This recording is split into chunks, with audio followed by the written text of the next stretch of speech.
Well, we're at step 3.2 now.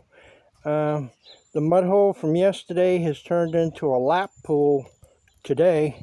Not quite deep enough to swim in, but it's going to slow things down here. But this is what it's like gardening in clay soil. These things happen.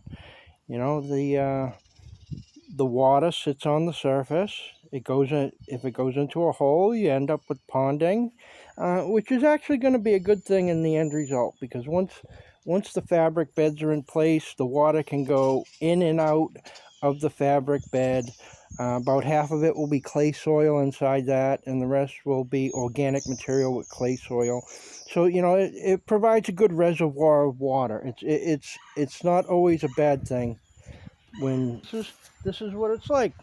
So today I had to do a little something. You know, you got to do something every day to move forward. If you do one thing every day, you've done 365 things a year. Yesterday I moved the fence. It took me a few hours to move it. I moved it towards this direction where I am right now, and I had to patch up an end down the other corner of the property. But what did I do this morning? I came out this morning and I relayed out these beds that I have out back here.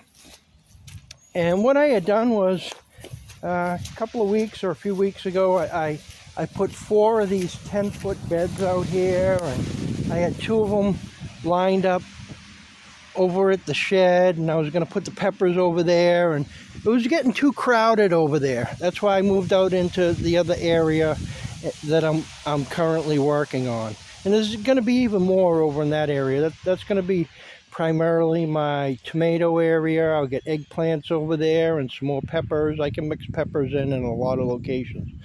But anyhow, I moved the 4 beds around, and I got the other 2 beds. So I got two rows of 3 10-foot beds, 30 feet.